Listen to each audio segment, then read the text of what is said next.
Seller জামা টামা সবই, কিন্তু আমার এই আঙুলের ছাপ বসে গেছিল, মানে খামচির দাগ। পরে এসে আমি কান্না করছি, কান্না করতে করতে এখান থেকে মানে চলে গেছি।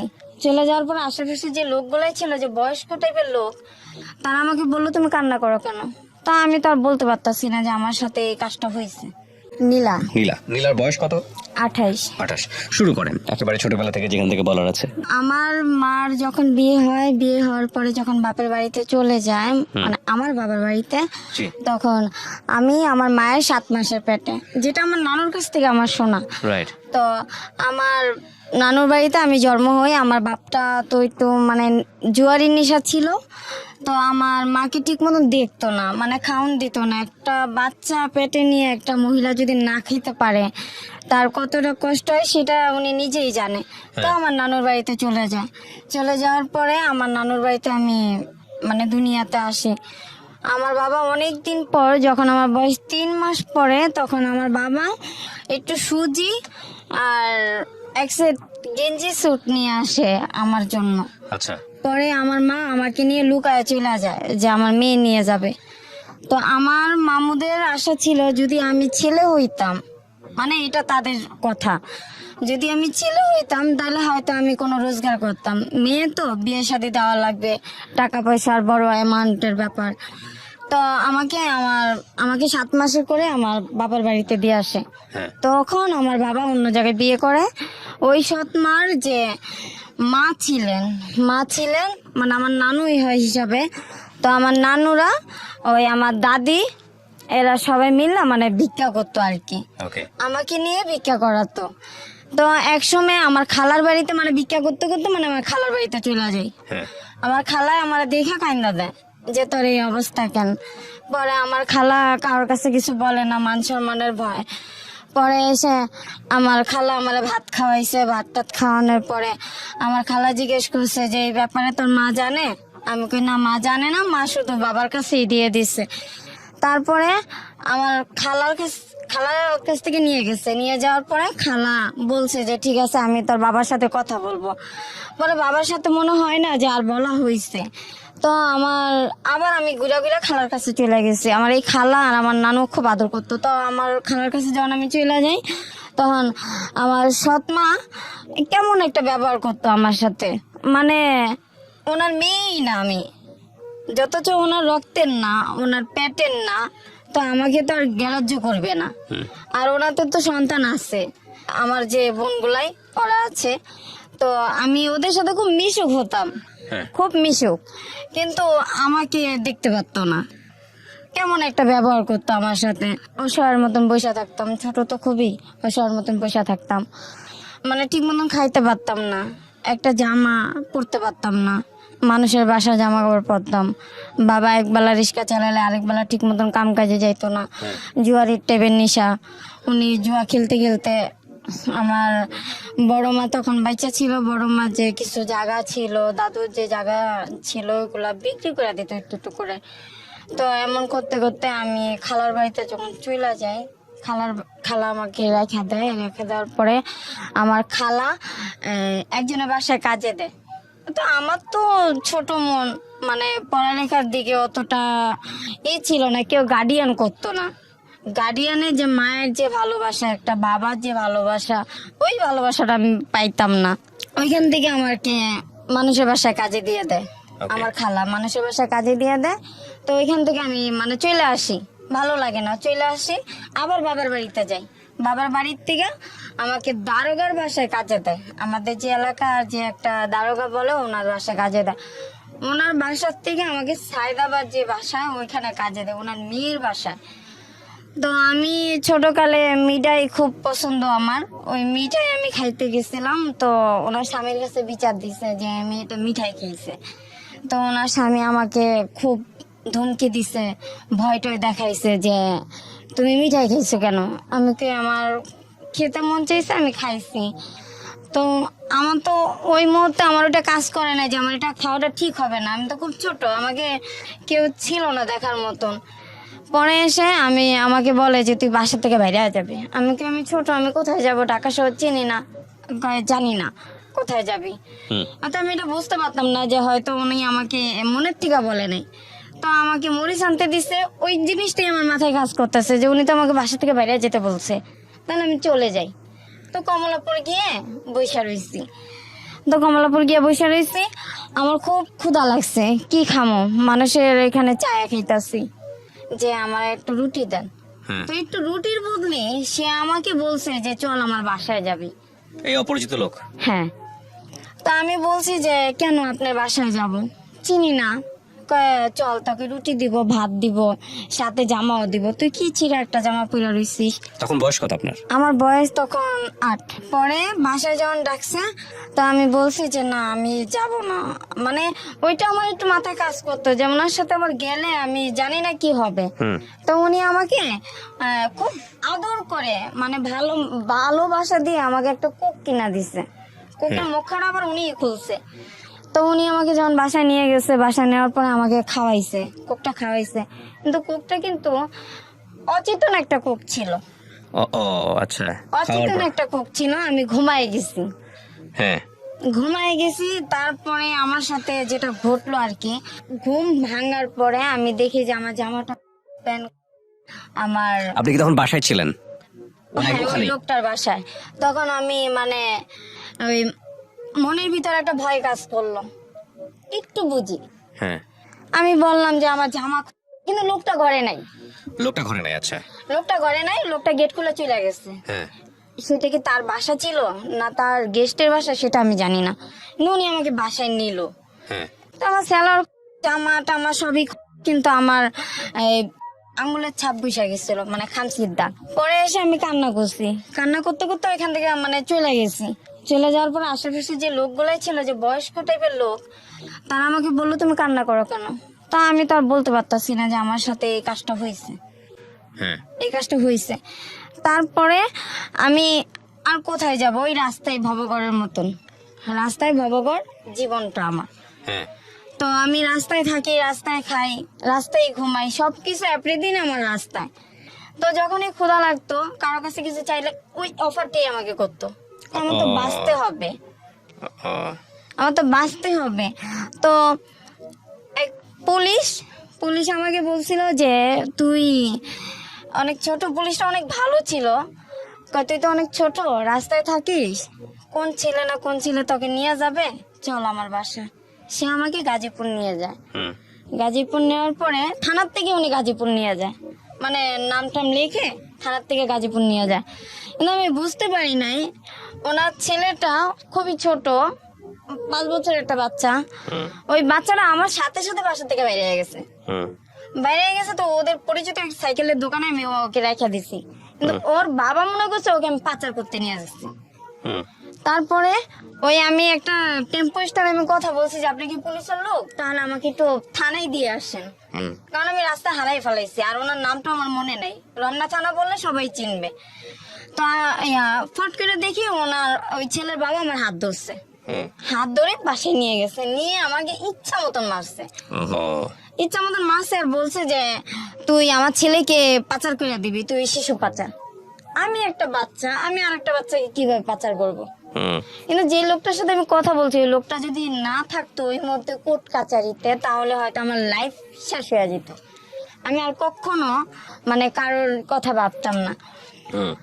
তো পরে এসে একটা এনজিওর মাধ্যমে আমি ছাড়া পাই, লং টাইম একটা যায়, যেমন 1 বছরের মতো আমার ওই জেলখানায় থাকা পড়ে, ঢাকা সেন্ট্রাল জেলে লং টাইম একটা যায়। তো সরকারি ভাবে যে আইন অনুযায়ী তারা তো ওইখানে আমাকে ভিতরে রাখছে। তো সবসময় মার কথা মনে পড়তো, মাকে দেখতে পারতাম না, নানির কথা মনে পড়তো, নানিকে দেখতে পারতাম না। কিন্তু আমার নানি যখন আমি জেলখানায়, তখন আমার নানি মারা যায়, আমি আমার নানির মুখটাও দেখতে পারি না। তো এক পর্যায়ে আমি সরকারি যে উকিল গুলাই, ওনারা প্রতি শুক্রবার মেয়েদেরকে লাইনে বসায়, যাদের কোনো অভিভাবক নাই, লাইনে বসায়। তো আমি একটা উকিলের পায়ে ধরে কানলাম আর বললাম যে স্যার আপনি যদি আমাকে একটু সহযোগিতা করেন। তখন আমার বয়স 8 বছরের থেকে 9 বছরে পা দিচ্ছি আমি, যে যদি আমাকে একটু সহযোগিতা করেন, আমি শিশু বাচ্চা, আমি তো এইসব করি নাই। তো বলছে যে ঠিক আছে, আমি তোমার জন্য আমি চেষ্টা করব, তার আগে তোমাদের গ্রামের ঠিকানা বলো। তা আমি এগুলা যখন বললাম, কিন্তু তখন আমাদের এখন যে গাজীপুর, তখন আমাদের জেলাটা ছিল ময়মনসিংহ তখনকার। তো ওনারা সব বিস্তারিত বার করে তখন আমার নানুর বাড়িতে একটা চিঠি যায়। আচ্ছা। নানুর বাড়িতে যখন চিঠি যায়, ওই চিঠিটা থেকে আমার মা পায়। আমার মাকে বললো যে আপনার মেয়ে তো অমুক জায়গায়। তখন বললো যে আমি তো কিছু করতে পারবো না, তার বাবার কাছে যা। তো আমার বাবা ওই শেষ এক নজর আমাকে দেখতে যায়, শেষ এক নজর আমাকে দেখতে যায়। আমাকে আর পরে আর দেখতে যায় না। তার মেয়ে আছে, সবাই আছে, আমাকে তার প্রয়োজন নেই। পরে এসে আমি অনেক কান্না করতেছি, ওইখানে ওই জেলখানায় কান্না করতেছি যে আমার লাইফটা কি এইভাবে শেষ হয়ে যাবে, আমি কি আর কখনো বেরোতে পারবো না। আমি তো কোনো দোষ করিনি, আস্তে আস্তে আমার জ্ঞান বুদ্ধি বাড়তেছে। তারপরে হঠাৎ করে আমি শুনতে পাই যে আমার মানে আমি খালাস, মুক্তি। কে আচ্ছা। করলো তাও জানেন না? তাও জানি না। ওই যে সরকারি যে উকিল, সেই উকিল ওইখান থেকে বাইরের থেকে সব কাজ করতেছে, কিন্তু সে একবারই আমার সাথে দেখা করছে, আর কোনোদিন দেখা করে নাই। ওই যে বাবা ছাড়াইতে পারবে না, মা আসতে পারবে না, তাহলে আমি মেয়েটা যাব কোথায়? হঠাৎ করে ওই যে বললাম যে আমি একদিন মানে মুক্ত হাওয়ার মতো আমি বাইরে যেতেছি। আমার সাথে যে আরো ছোট ছোট মেয়েগুলাই আছে, ওই মেয়েগুলো আমাকে জড়ায় ধরে কান্না করতেছে যে তুই যে চলে যাবি নীলা, তোর জন্য আমার খুব মায়া হয়। আমি তো যদি আল্লাহ যদি বাঁচায় রাখে, তাহলে এমন হতে পারে ঘুরতে ঘুরতে এইগুলো দাদা আবার দেখা হইতে পারে। তো পরে এসে আমি ক্ষুধার যন্ত্রণায় বাইরে বাইরে থাকি, ছিন্নমূল ক্লাবে থাকি। ছিন্নমূল ক্লাবে যখন থাকি তখন রমনা পার্কে এসে ফুল বিক্রি করতাম, পানি বিক্রি করতাম, কিন্তু ওই যে খারাপ যে কাজটা, ওই কাজটা যেতে চাইতাম না, কিন্তু বাধ্য হয়ে আমার যাওয়া লাগতো, খাইতে পারতাম না। তখন আপনাকে নিজে থেকে যেতে হতো? হ্যাঁ, তখন নিজের থেকে যেতে হতো, বাধ্য হয়ে যেতে হইতো। দেখা গেছে যে ফুল বিক্রি করতাম, ছেলেরা গায়ে হাত দিত, মানে ভালো লাগতো না, ছোঁয়াগুলো ভালো লাগতো না, কেমন জানি লাগতো। তো আমার সাথে একটা ছেলে আমার সাথে প্রেম করতো, ওই রমনা পার্কে একটা ছেলে প্রেম করতো। ওই ছেলে আমাকে রাত্রে থাকার জন্য অফার করছে যে তুই আমার সাথে রাতে থেকে যাবি, তোকে আমি সকালে ভাত খাওয়াই দেব। একটা মেয়ে তো ভাতই চায়, থাকার জন্য তো আর কোনো কিছু চায় না, খাবারই তো চায়। তো আমার খুব ক্ষুধা লাগছে, আমি কই ঠিক আছে, তাহলে তুই আমাকে রাতে ভাত খাওয়াবি, আমার খুব ক্ষুধা লাগছে। হ্যাঁ তোকে খাওয়াবো, তুই আমার সাথে থাকবি? আমি কই ঠিক আছে, আমি তোর সাথে থাকবো, কিন্তু তুই তোর সাথে যে আরো কয়েকটা পোলাপান আছে, বাজে পোলাপান, ওদেরকে বলিস না, তাহলে ওরা আমাকে মার দিবে, বলিস না। তো ওই রমনা পার্কের যে অপর সাইডে একটা নতুন করে সাত সিস্টেমের একটা বিল্ডিং হইতাছিল, ওইখানে এখন বর্তমানে ফুল টুল বিক্রি করে। ওই শিশু পার্কের যে মাঝামাঝি যে রোডটা, ওই সাইডে ফুল বিক্রি করে। ওই ছাদে ছোট্ট কইরা ছাউনির মতন বাঁশ দিয়ে মানে ঘর বানাইছে কোনো মতন। পরে এসে আমাকে ওইখানে নিয়ে গেছে। তো আমি তো জানি না যে কি হতে চলছে আমার সাথে। পরে এসে ওই ওই ছেলে তো আমার সাথে তো, তার যে আরো যে মানে সাঙ্গ গুলাই আছে, যে বন্ধুরা আছে, তারা আমার সাথে আমারে শুধু শুধু লাঠি এনে ইচ্ছা মায়ের। তো পরে এসে আমি কই যে আমার মারলেন কেন? কয় তুই ওর সাথে আসছিস কেন? আমি কই ও তো আমাকে নিয়ে আসছে, ওরা ওই আমার পাঠাইছে। আমি কি ওর সাথে তো আমি কোনো খারাপ কিছু আচরণ করি নাই, আর তোমাদের সাথেও তো করি না, তো বিনা দোষে কেন আমার মারলা? আমি কি করছি? আমার একটা পার্ট দেখাও যে আমি এই কাজটা করছি, কিংবা তোমাদের সাথে খারাপ ব্যবহার করছি, কিংবা তোমাদের কোনো কিছু করছি, তার একটা ক্লু আমাকে দেখাও। দেখাতে পারতেছে না। মতলব ওর সাথে গেলি কেন? ওর সাথে শুইছিস কেন? আমি কি আমার পেটে খিদারে? আমার তোরা বাদ দে, নাহলে একটা কাজ দে, মারিস না। হাতে ধরি, পায়ে ধরি, কে শুনে কার কথা? মানুষের ভিতরে তো মানুষ থাকে না, নিষ্ঠুর। পরে এসে আমি অনেক কান্না করছি, মায়ের খেয়ে বসে রয়েছি, দুই হাঁটুতে হাতে অনেক ব্যথা করতেছে, ব্যথার ওষুধ কেনা দেওয়ার মতন কোনো মানুষ নাই। খোঁড়াইতে খোঁড়াইতে লোকেদের কাছে 2 টাকা 3 টাকা করে চাই যে ভাই আমারে 2 টাকা দেবেন, আমি ওষুধ কিনবো। আমার ওষুধ কেনার টাকা নেই, কিন্তু কয়জন আছে ভালো আর কিছুজন আছে খারাপ। সমাজের ভিতরে যে আমি আমি আমি যে বেঁচে আছি এটাই সবচেয়ে বড় কথা। আমি টিসিতে গেছি, টিসি তো তখন অন্যরকম ছিল। টিসিতে গেছি, ছাত্রছাত্রীদের কাছে টাকা চাইতে আছে, তাদের ভিতরে একটা ছেলে হয়তো ভালো পড়ছে, আমার নিয়ে ডাক্তারখানায় নিয়ে দেখে ওষুধ কিনা দিছে, পেট ভরে ভাত খাওয়াইছে, নতুন জামা কিনা দিছে। কিন্তু সবাই তো আর সবার মতন হয় না। তারপরে রাত আসে, কোথায় যাব, কোথায় ঘুমাবো, ঘুরতে ঘুরতে গুলিস্তান গিয়া ঘুমাই। গুলিস্তান আরো যে মেয়েরা আছে ওদের সাথে মিশা ঘুমাই। কিন্তু ওই যে বড় বড় যে ছেলেগুলাই তারা তো উত্তপ্ত করে, জামা দইরা টান দেয়, ঘুমের ঘরে এইসব মানে দেয়। যদি না যাই মুখ চেপা ওই স্টেডিয়ামের উপরে উঠায়, যে এইগুলাই থাকে যে কার্নিজের উপরে উঠায় জোর করে জবরদস্তি করে। আমি কই ভাই আমার ছাইরা দাও, আমার ভালো লাগে না, হয় ভালো একটু সুন্দর জীবন দাও, নইলে আমার ছাইরা দাও, ভালো লাগে না এইসব কাজ, ভালো লাগে না। রাস্তায় ঘুমাসকে, বাড়িঘর নাই। আমি কি বাড়িঘর তো আমি চিনি না, আমি তো ঢাকা কাজে আসছিলাম, বাড়িঘর তো চিনি না, তখন কিন্তু বাড়িঘর চিনি না আমি। তারপরে পরের স্টেপে আমার যখন নাকি রাতের বেলা, যখন নাকি ওরা আমার সকালবেলা আমার গুইনা 500 টাকা দেয়, তখন এই টাকার দিকে তাকাই আর বলি যে এই যে 500 টাকার জন্য ওরা আমার জোর করে এই টাকাটা না দিয়ে যদি তাদের ভিতরে যে কোনো একজন যদি আমার নিজের বোনের মতন কিংবা যে কোনো একটা আপন মানুষ মনে করে যদি আমার রাখতো, তাও তো নিজের বুঝাইতে পারতাম যে না আমি রাস্তার থেকে আমি মানে ঘরে আছি।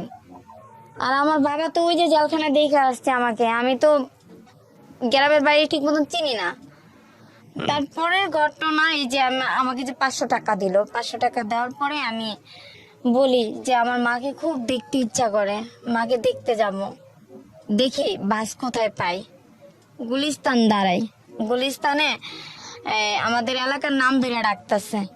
তো আমি গিয়েছি, গিয়ে পলায়া ঘরের হাইসের পিছনে, মাটির গর্ত হাইসের পিছন দিক দিয়ে দাঁড়ায় রয়েছে। আমার নানু দেখা কাইন্দা দিছে।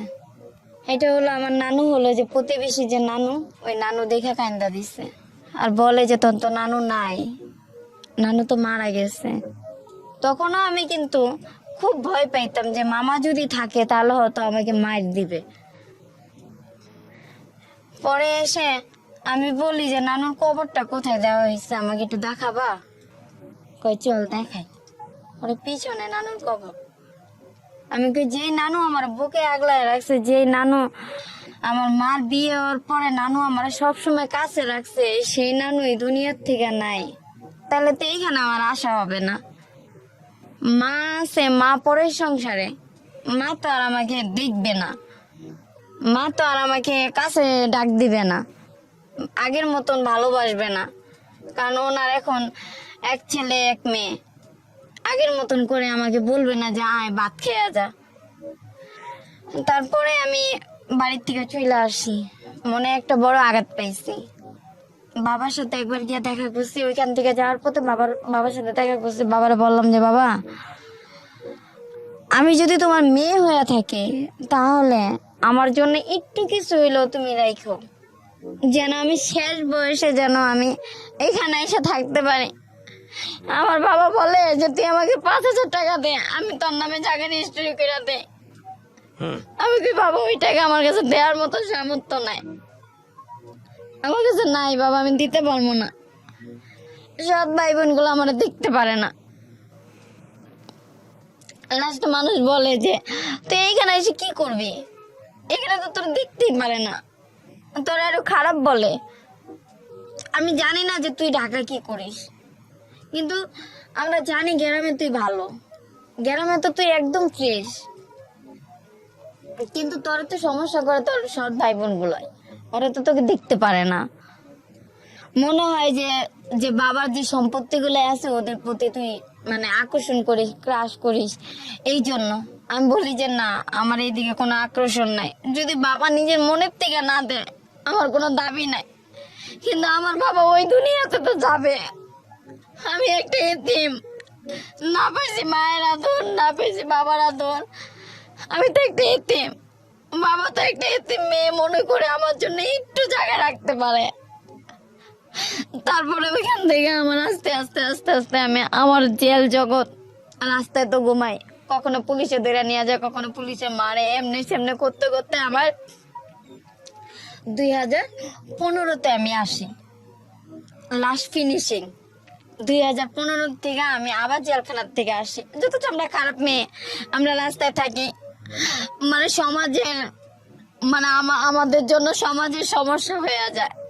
আমাদের জন্য ভালো ভালো মেয়েদের নাকি বলে ইফটিজিং করে, তাহলে যদি আমাদের জন্য যদি ভালো ভালো মেয়েদের ইফটিজিং করে, তাহলে 5 বছরের বাচ্চাদের কেন রেপ করে?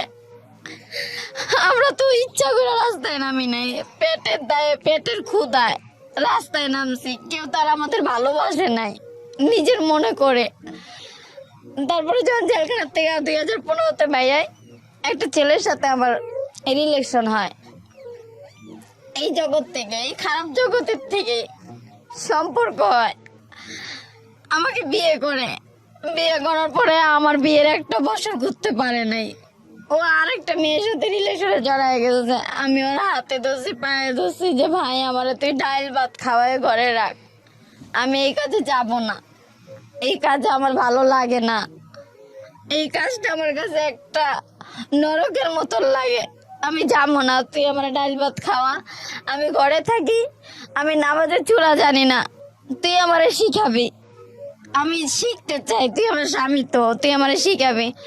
কে শুনে কার কথা? আমার স্বামী গাড়ি চালায়, 2 দিন পর 3 দিন ঘরে আসে, আর ওর মার কাছে বলে যে অত সন্তান হইব না, আর দেশের বাড়িতে নেওয়া যাবে না, ওদের দেশের বাড়ি আবার বরিশাল, ওকে দেশের বাড়িতে নেওয়া যাবে না। আমি কই কি যে ভাই আমার সন্তান হবে, ডাক্তারে বলছে তুই যদি ঠিক মতন ঘরে আসিস, ঠিক মতন যদি স্বামী স্ত্রী যে একটা সম্পর্কই তো তুই আমার সাথে করিস না, তাহলে আমার সন্তান কিভাবে হবে? তারপরে যে মেয়েটা ওই মেয়েকে বিয়ে করে, ওই মেয়েকে বিয়ে করে আমি ওরে অনেক বুঝাইছি যে ভাই তুই বিয়ে করছিস ভালো কথা, আমি মাইনা নিছি, বড় বউ হিসাবে আমি মাইনা নিছি, কয়টা মেয়ে সেক্টিভাইজ করবে? আমি তো 2টা ডাইল ভাত খাওয়ার জন্য আমি মাইনা নিছি, আমি তো খারাপ হওয়ার জন্য না। কিন্তু ও আমার কথা শুনে নাই। আমি আমি আমি দেখতেও সুন্দর, আমার চেহারা সুন্দর না, আমি কালো, ওর সাথে আমার মানাইবো না, আমি খারাপ বড় বেটার সাথে যাই, আমার এই সমস্ত কথা কইছে। আমি কানতে কানতে কানতে কানতে ওর বাসার থেকে আমি বাইরে হয়ে গেছি যে তুই তো আমার খারাপ দেখেই বিয়ে করছ, তাইলে তুই আমার কাছ থেকে কেন ছেড়ে যাস? না, তোর সমাজে নেওয়া যাইব না, সমাজে নিলে তোরে চিনলে মানুষ তোরে খারাপ কইব। আমি কি তুই তো আমার স্বামী, তুই কবি আমার স্বামী, মানুষটা বলবি যে আমার বউ, আমি বিয়ে করছি ভালো হয়ে গেছে গা। সম্মান তো ওরা এমনিই দিব, সম্মান তো নিজের থেকে নেওয়া যায় না, ওরা তো এমনিই দিব যদি তুই আমার ঘরে রাখো। কয় না, আমার নন্দে কয় আপনি আমার বাসায় আইসেন না, আপনি খারাপ, আপনারা দেখলে মানুষ সিসি করে। আমার বাসুর আমার দেখতে পারে না আমি খারাপ বইলা। আমি কই দেখো খারাপ থেকে মায়ের পেটের থেকে আসে না, পরিস্থিতি শিকার হয়ে খারাপ হয়। আমি ভালো হইতে চাই, তোমার ভাইরা একবার বলো, তোমার তো ছোট ভাই কথাগুলো শুনবে, তোমরা একবার বুঝায় বলো যে আমাকে রাখতে। কয় না, আপনি যেখানে আছেন ওখানেই থাকেন, আপনি আইসেন না আমাদের কাছে, আপনি আইলে মানুষ খারাপ পায়। আমি এই জনকাশ্মীরে আমার স্বামীর লুঙ্গি থেকে শুরু করে ওরে কোন সোনোটা দিলে মুখে শুট করবে, কোন গেঞ্জিটা পরলে ওরে ভালো লাগবে, আমি সব কিনা দিতাম, কিন্তু ভালোবাসার কাছ থেকে আমি পাই নাই। ও নিশা খাইতো, যে বর্তমানে যে বলে যে ইয়াবা, ও নিশা খাইতো। আমি বলছি তুই যাইস না, তুই এখানেই থাক, তুই এগুলো খাইস না, তুই যদি এগুলো খাস তুই জীবনে পরিবর্তন হইতে পারবি না। আমার মারে তেল বাঁকা দিত, তুই আমার চিনস, তোর মায়েরা গুম করে তুমো, কেউ খবর পাইবো না। আমি কই, দেখ আমি এতিম মাইয়া, তুই এতিম, তুই এইগুলা খাইস না। আসলে ও আমার কথা শুনতো না। নিত্য নতুন মেয়ে দেখে, নিত্য নতুন মেয়েদের ছোঁয়া আর ভালো লাগে। বউ তো পুরনো হয়ে গেছে, বউ ছোঁয়া আর ভালো লাগে না। বউ কাছে গেলে ওর মানে যেমন অস্বস্তি বোধ করে। পরে এসে আমি বলছি যে ভাই, তুই যখন বিয়ে করছ, তুই নিজের সাথেই যখন থাকবি, তাহলে তুই আমার মাসে সংসারে খরচ দিস 5,000 টাকা, সেটা দিবি? কই আমি টাকা পাবো কই? আমি কই তুই তো গাড়ি চালাস, আর আমি এই যে দেখ না আমি বাইরে যাই, রাস্তায় যাই, সবসময় তো কাজ হয় না, একসময় ঘরে না খায়া থাকতে হয়। মাসে ঘর মানে 5,000 টাকা, খাওয়ান আছে, সবকিছু আছে, কাপড় চাপড় আছে, এগুলো তো তুই আমার দেস না, আমার নিজেরই মেনটেন করে চলতে হয়। আমি তো মানসিক প্রেশার নিতে পারি না।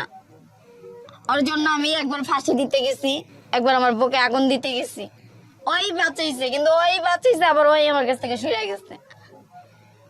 তাহলে কেন গেলি আর কেন আমার বাঁচাইলি?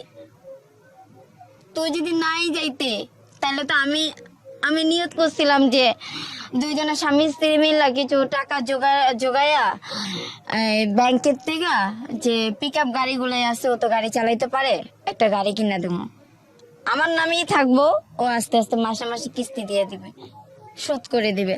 কিন্তু না, কয় আমারে 5 লাখ টাকা দে, 5 লাখ টাকা দে, টাকা দিলে তাহলে এই তোর সাথে আমি থাকবো। আমি কই আমি এই টাকা পাবো কই? তুই তো জানাস যে আমি কি কাজ করি, এই কাজে তো এরকম এত টাকা পাওয়া যায় না। আর এই কাজে কয় টাকা দেয়? কোনো ক্লায়েন্টে দেয় 1,000 টাকা, কোনো ক্লায়েন্টে দেয় নাইডে নিয়ে গেলে 2,000 3,000 টাকা দেয়। এত টাকা তো পাওয়া যায় না। আমি কই পাবো এত টাকা?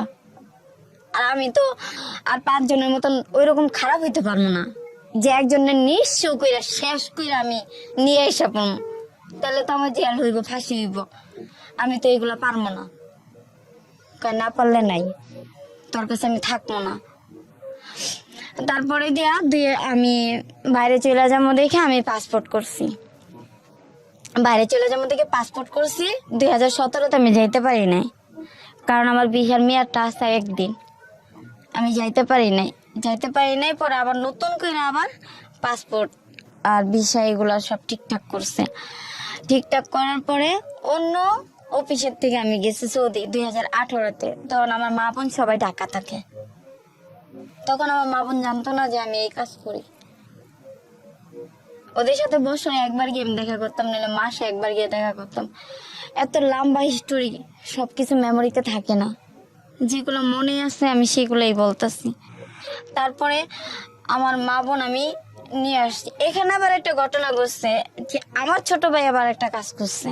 ওই ছোট ভাইয়ের জন্য আমি, আমার ছোট বোন, আমার মামানি জেলখানায় গেছি। কারণ আমি তো জেলখানায় গেছি, জেল জগতের অবস্থা আমি জানি, কিন্তু ওরা তো কখনো জেলখানায় যায় নাই। ওই ভাইয়ের জন্য আমাদের জেলখানায় নিয়ে গেছে। তোর ভাইরে ধরায় দে, নিলে ও টাকা দে। তা আমরা বললাম যে ভাইরে ধরায় দিব, আমরা ওই টাকা কোথায় পাবো, আমাদের কাছে টাকা নেই। আমার জিজ্ঞেস করে, ও তোর কি হয়? আমি কি আমার ভাই হয়? কয় তোর কেমন ভাই? আমি কই আমি আগের সংসারের। এটা তোমার বলতে হবে। পরে আমার ছোট বোনডে ইচ্ছারাম দারোগায় হাতে লাঠি দিয়া, মোটা যে লাঠিগুলো এগুলো দিয়ে বাড়ি দিছে। আর ওই দারোগায় আমার মাঝরাই তো ঘুমেতে উঠায় নিয়ে আমারে কয়, তোর ভাইরে আইনা দে, আর নিলে তোরা জেলে পুষবি। তখন আমি বলি, অন্যায় ভাই করছে, আমরা অন্যায় করি নাই। তো এইখানে যে অন্যায় করছে আপনারা তারে খোঁজেন। আচ্ছা, আপনার নামটা যেন কি বলছিলেন? নীলা। নীলা, আমি খুব সংক্ষিপ্ত করে কিছু প্রশ্ন আপনাকে জিজ্ঞেস করি। আপনার বর্তমান কি আপনি একই পেশার সঙ্গে যুক্ত আছেন? জি জি এখন আছেন। জি। আপনার এই পেশাতে নিশ্চয়ই ভালো লাগে না? না। তো আপনি এখান থেকে বের হয়ে গার্মেন্টসে যান না কেন? গার্মেন্টসে কাজ করলে তো পারেন। গার্মেন্টসে কাজ করলে শিক্ষাগত যোগ্যতা লাগে, যেটা আমার ভিতরে নাই। আচ্ছা, বাসা বাড়িতে কাজ করতে গেলে দেখা গেছে ছেলে একা থাকে, গায়ে হাত দেয়। অফিসে পিয়নে চাকরি করব, একটা ফাইল একটা স্যারের কাছে দিয়ে যাবো, এখানে কি লেখা আছে আমি পড়তে পারবো না। মাসে যদি আমার খাওয়া দাওয়া নিয়ে 20,000 টাকা খরচ যায়, আমি এই 20,000 টাকা আমি কোথায় পাবো? না, তারপরও আমি আপনাকে একটা কথা বলি, আপনি যদি চেষ্টা করেন এখান থেকে বের হয়ে আসার জন্য, নিশ্চয়ই আল্লাহ আপনাকে পথ দেখাবে। চেষ্টাটা করতে হবে, এক। আর 2 নাম্বার যেটা, সেটা হচ্ছে দেখেন, এই জায়গাটা কিন্তু অনেক রিস্কি। আপনি যে কাজটা করেন, এটার যে হেলথ কিছু ইস্যু আছে, স্বাস্থ্যগত কিছু বিপজ্জনক ঝুঁকিপূর্ণ একটা জায়গা, এটা জানেন আপনি? হ্যাঁ জানি। আচ্ছা, তাহলে এই ঝুঁকিপূর্ণ জায়গাতে যেভাবে স্বাস্থ্য ভালো রাখতে হয় সে বিষয়ে আপনি সচেতন থাকবেন।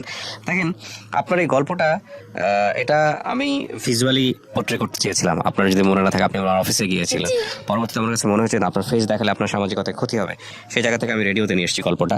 এবং এটা ঠিক যে আপনার এই গল্পের অনেক কিছু আমরা ছোটোখাটো কেটে প্রেসাইজ লেখানো উপস্থাপন করেছি। আমি শুধু একটা জিনিসই বলতে চাই, এখানে আমার যতগুলো কেস এরকম জানা আছে, সেখান থেকে আমি দেখেছি যে একটা মেয়ে কি পরিমাণ ভার্নারেবল লাইফ লিড করলে সেই ধরনের পেশাতে যায় বা যেতে বাধ্য হয়। সো এরা মানুষ, এরা আমাদের মা বোন, এদেরকে সম্মান করতে হবে। কেউই আসলে স্বেচ্ছায় ধরনের পেশাতে যায় না। যখন ঢুকে পড়ে, যখন একেবারে একেবারে অনেক দিন সময় পার হয়ে যায়, তখন আর অনেকেই বের হয়ে আসতে পারে না। অনেকে অনেক ধরনের মাদকদ্রব্যের সঙ্গেও জড়িয়ে যায়। সো আমরা কেউ যেন কখনো কাউকে বাধ্য না করি সারাটা জীবন ধরে এরকম একটা পরিস্থিতিতে যাওয়ার জন্যে। সো এটাই হচ্ছে বলার। আজকের এই গল্প থেকে হয়তো অনেক কিছুই আমাদের শেখার আছে। তারপরে কথা হলো যে অনেক সময় বললেও পরিস্থিতি আমাদেরকে অনেক অনেক বেশি বাধ্য করে নানা প্রতিকূল অবস্থায় নিজেদেরকে। তারপরে যে মেয়েটা ওই মেয়েকে বিয়ে করে, ওই মেয়েকে বিয়ে করে, আমি ওরে অনেক বুঝাইছি যে ভাই তুই বিয়ে করছিস ভালো কথা, আমি মাইনা নিছি, বড় বউ হিসাবে আমি মাইনা নিছি। কয়টা মেয়ে সেক্টিভেস করবে? আমি তো 2টা ডাল ভাত খাওয়ার জন্য আমি মাইনা নিছি, আমি তো খারাপ হওয়ার জন্য না। কিন্তু আমার কথা শুনে নাই। আমি আমি আমি দেখতেও সুন্দর, আমার চেহারা সুন্দর না, আমি কালো, ওর সাথে আমার মানাইবো না, আমি খারাপ বড় মেয়েটার সাথে যাই। আমার এই সমস্ত কথা কইছে, আমি কানতে কানতে কানতে কানতে ওর বাসার থেকে আমি বাইরে হয়ে গেছি যে তুই তো আমার খারাপ দেখেই বিয়ে করছ, তাইলে তুই আমার কাছ থেকে কেন ছেড়ে যাস? কয় না, তোর সমাজে নেওয়া যাইব না, সমাজে নিলে তোরে চিনলে মানুষ তোরে খারাপ কইব। আমি কি, তুই তো আমার স্বামী, তুই কবি আমার মানুষটা বলবি যে আমার বউ, আমি বিয়ে করছি ভালো হয়ে গেছে গা। সম্মান তো ওরা এমনিই দিব, সম্মান তো নিজের থেকে নেওয়া যায় না, ওরা তো এমনিই দিব যদি তুই আমার ঘরে রাখো। কয় না, আমার নন্দে কয় আপনি আমার বাসায় আইসেন না, আপনি খারাপ, আপনারা দেখলে মানুষ সিসি করে। আমার বাসুর আমার দেখতে পারে না আমি খারাপ বইলা। আমি কই দেখো, খারাপ থেকে মায়ের পেটের থেকে আসে না, পরিস্থিতি শিকার হয়ে খারাপ হয়। আমি ভালো হইতে চাই।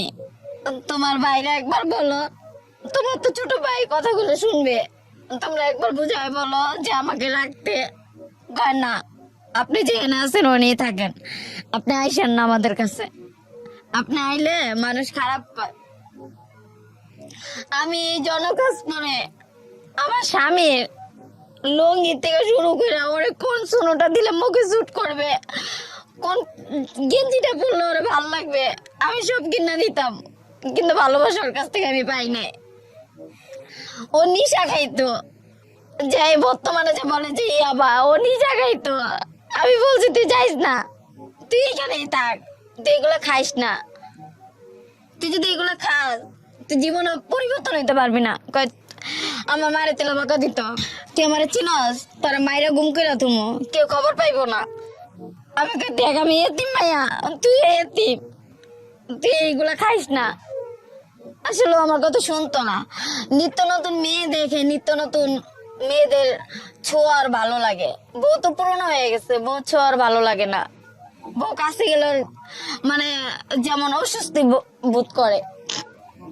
পরে এসে আমি বলছি যে ভাই তুই যখন বিয়ে করছ, তুই সাথে যখন থাকবি, তাহলে তুই আমার মাসে সংসারে খরচ দিস 5,000 টাকা, সেটা দিবি? আমি টাকা পাবো কই? আমি তুই তো গাড়ি চালাস, আর আমি এই যে দেখ না, আমি বাইরে যাই, রাস্তায় যাই, সবসময় তো কাজ হয় না, একসময় ঘরে না খায়া থাকতে হয়। মাসে ঘর মানে 5,000 টাকা, খাওয়ান আছে, সবকিছু আছে, কাপড় চাপড় আছে, এগুলো তো তুই আমার দেশ না, আমার নিজেরই মেনটেন করে চলতে হয়। আমি তো মানসিক প্রেশার নিতে পারি না। ওর জন্য আমি একবার ফাঁসি দিতে গেছি, একবার আমার বুকে আগুন দিতে গেছি।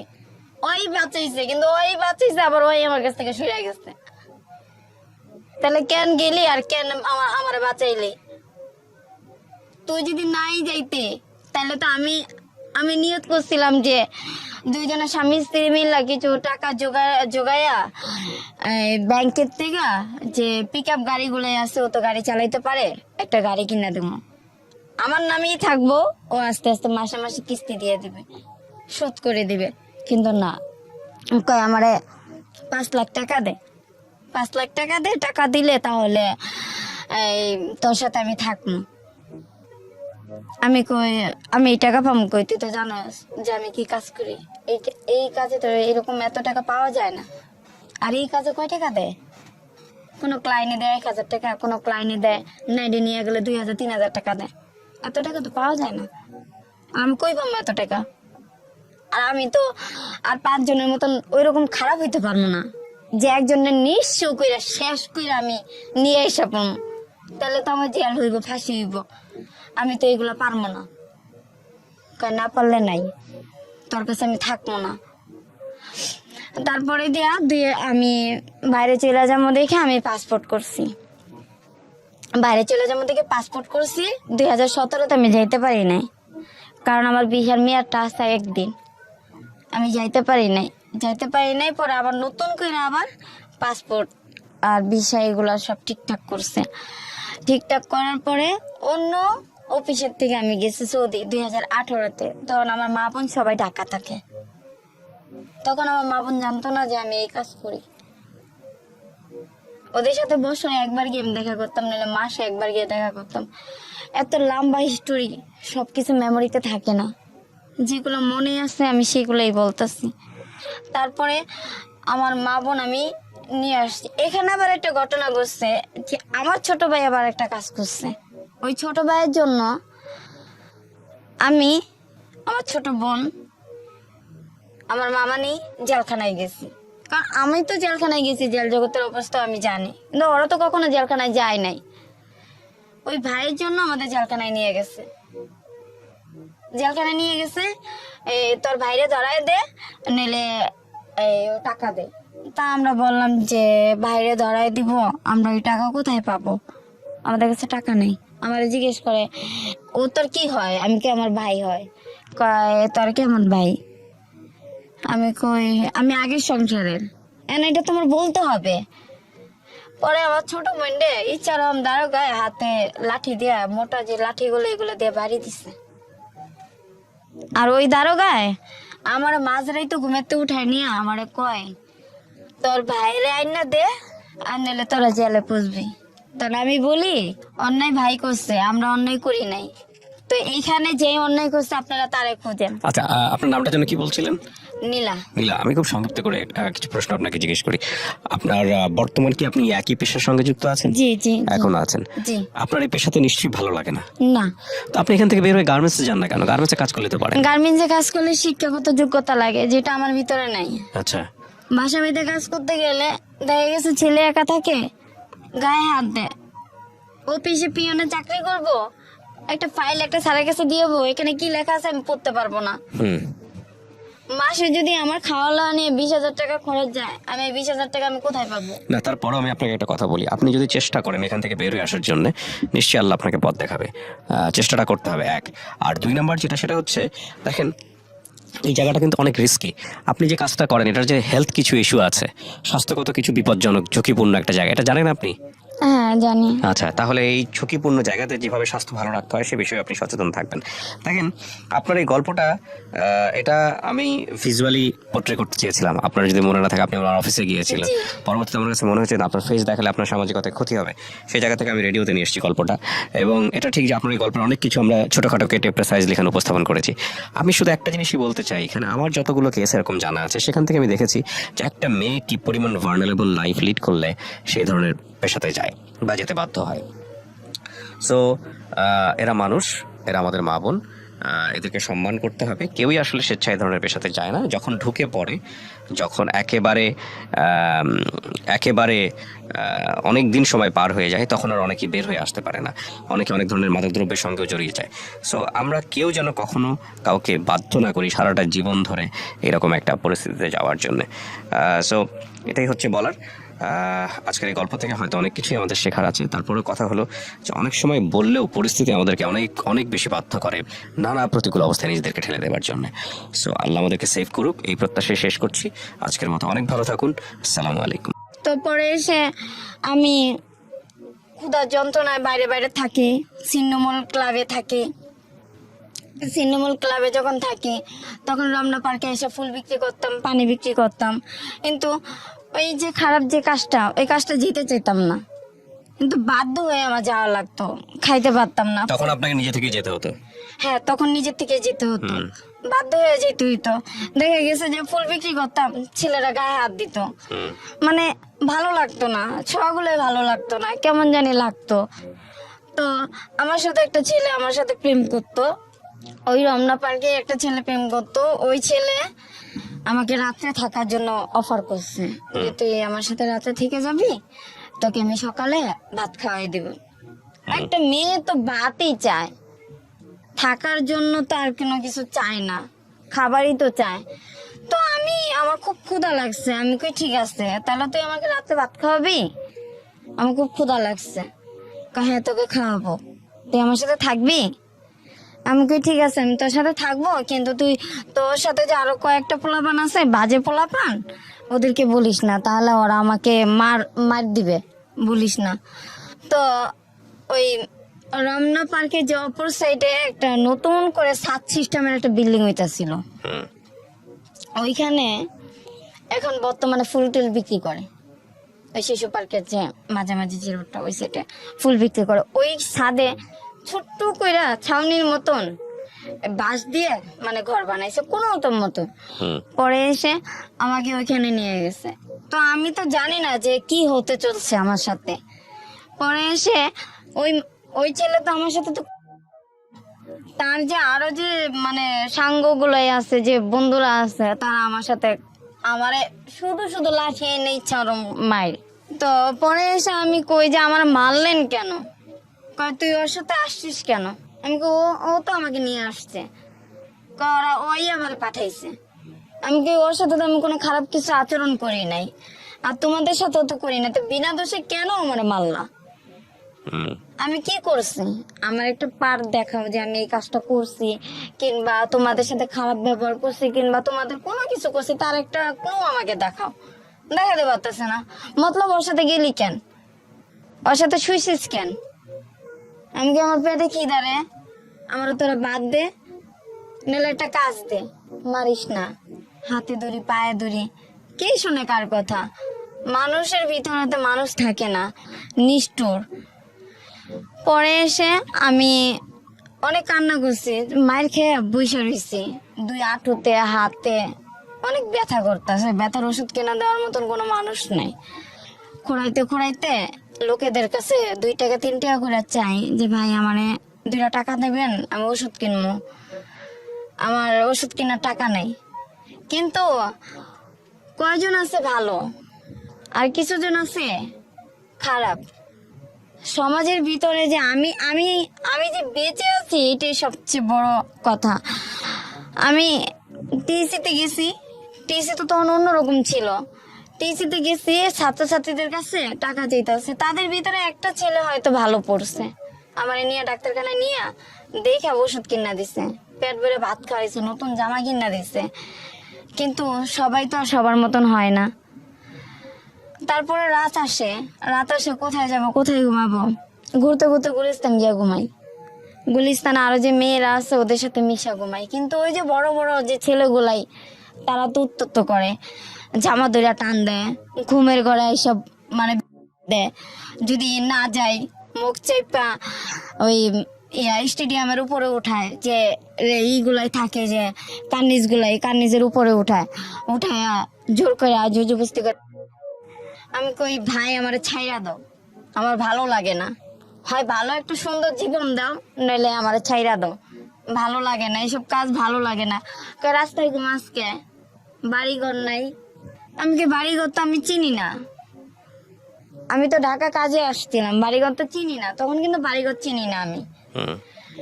তারপরে পরের স্টেপে আমার আমার যখন নাকি রাতের বেলা যখন নাকি ওরা আমার সকালবেলা আমার গুইনা গুইনা 500 টাকা দেয়, তখন এই টাকার দিকে তাকাই আর বলি যে এই যে 500 টাকার জন্য ওরা আমার জোর করে এই টাকাটা না দিয়ে যদি তাদের ভিতরে যে কোনো একজন যদি আমার নিজের বোনের মতন কিংবা যে কোনো একটা আপন মানুষ মনে করে যদি আমার রাখতো, তাও তো নিজের বুঝাইতে পারতাম যে না আমি রাস্তার থেকে আমি মানে ঘরে আসি।